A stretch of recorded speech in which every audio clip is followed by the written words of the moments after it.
शहजादी बोली कि जो मेरे सवालों के सही जवाब देगा मैं उससे शादी कर लूंगी। मुल्क फारस जो मौजूदा ईरान के नाम से मशहूर है, इसका बादशाह बहुत दिनों से परेशान था। यूं तो हर तरफ खुशहाली का दौर था, मगर बादशाह की परेशानी की वजह उसकी इकलौती बेटी शहजादी सना थी। हर बाप की तरह बादशाह भी अपनी बेटी की शादी करके अपने फर्ज से दोष होना चाहता था, लेकिन शहजादी सना ने भी अजीब ऐलान कर रखा था कि जो शख्स उसके सवालों के दुरुस्त जवाब देगा वो उससे ही शादी करेगी। आसपास की रियासतों के कई शहजादे आए मगर नाकाम लौट गए।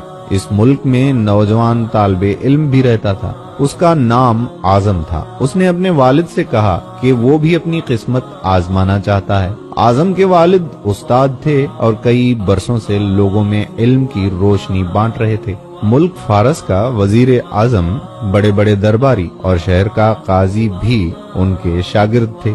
बाप ने बेटे की ख्वाहिश देखी तो बोले कि बेटा, अगर तू नाकाम लौटा तो तेरा कुछ नहीं जाएगा। लोग क्या कहेंगे कि एक उस्ताद का बेटा नाकाम हो गया। आजम अपने बाप से कहने लगा कि बाबा, बड़े बड़े शहजादे लौट गए, अगर मैं भी नाकाम हो गया तो क्या हुआ। आखिर बाप को बेटे की जिद माननी पड़ी। आजम खुशी खुशी महल की तरफ चल पड़ा। शहर भर में ये खबर जंगल की आग की तरह फैल गई कि एक आलिम का बेटा किस्मत आजमाने महल में चला आया है। मुकर्ररा वक्त पर महल लोगों से खचाखच भरा हुआ था। बादशाह तख्त पर बैठा था। मलके आलिया भी महल में मौजूद थीं।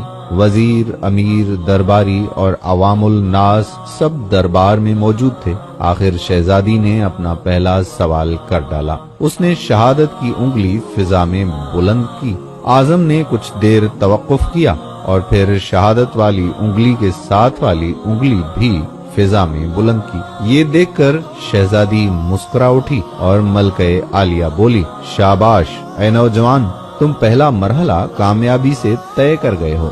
दूसरे सवाल के लिए शहजादी कुर्सी से उठी और हाथ में तलवार लेकर हवा में चलाने लगी। कुछ देर बाद वो दोबारा अपनी निशस्त पर आकर बैठ गई। बादशाह समेत हर दरबारी की नजर आजम पर थी।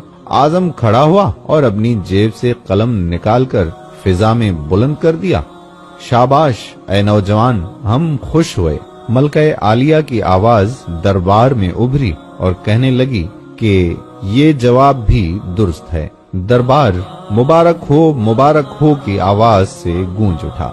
दूसरा सवाल क्या था, उनके जवाबात क्या थे? अब हर शख्स इन पर गौर कर रहा था कि शहजादी ने क्या पूछा और आजम ने क्या जवाब दिया। लोगों के लिए ये एक राज था। आखिर शहजादी ने तीसरा सवाल कर डाला। वो तेजी से सीढ़ियां उतरी और तेजी से सीढ़ियां चढ़कर दोबारा अपनी निशस्त पर बैठ गईं। ये बड़ा अजीब व गरीब सवाल था। हर तरफ खामोशी थी, लोगों की सांसें रुकी हुई थी। अब तो आजम के हाथ पांव ठंडे हुए जा रहे थे। दोस्तों, मजीद बात करने से पहले जो दोस्त हमारी खुसूसी दुआ में शामिल होना चाहते हैं, कमेंट में अपना नाम जरूर तहरीर करें।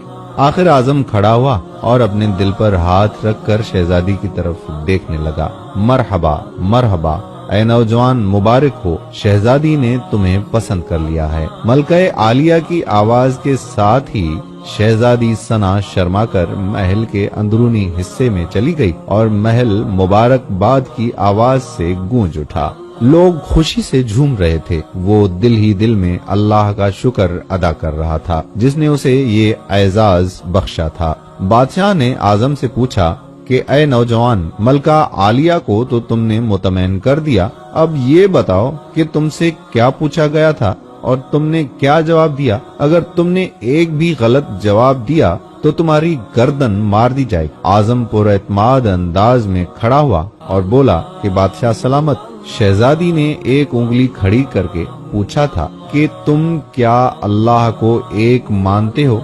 मैंने 2 उंगलियां खड़ी करके जवाब दिया कि अल्लाह और उसके रसूल सल्लल्लाहु अलैहि वसल्लम पर मेरा ईमान अटल है। बहुत खूब, हम खुश हुए। बादशाह ने मुस्कुरा कर कहा। आजम बोला कि उसके बाद शहजादी ने तलवार चलाकर पूछा था कि इससे बड़ा कोई हथियार है? मैंने जवाब दिया, हाँ, कलम का वार। तलवार के वार से ज्यादा कारगर होता है। माशाअल्लाह, माशाअल्लाह। नौजवान, तुमने हमारा दिल जीत लिया। तुमने साबित कर दिया कि जाहो जलाल, दौलत व हशमत की इल्म के सामने कोई हैसियत नहीं। लेकिन तीसरा जवाब बादशाह ने हौसला अफजाई करते हुए पूछा। आजम ने आसमान की तरफ देखा और कहने लगा कि बादशाह, शहजादी दरबार की सीढ़ियां उतरी और चढ़ी कुर्सी पर थक कर बैठ गईं।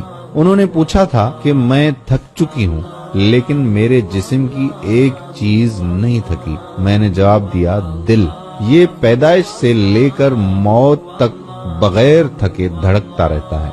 बादशाह ने आजम को पास बुलाकर गले से लगाया और कहा कि ऐ लोगों, गवाह रहना, मैंने हकदार का हक अदा कर दिया है। मेरी बेटी ऐसे शख्स की बीवी बन रही है जिसके पास इल्म की दौलत है, जिसे कोई नहीं चुरा सकता और ना कोई कम कर सकता है। बादशाह ने उसी वक्त खुशी खुशी आजम और शहजादी सना की शादी तय कर दी। दोस्तों, ये कहानी सुनाने का मकसद सिर्फ ये था कि इल्म की अहमियत बयान की जा सके।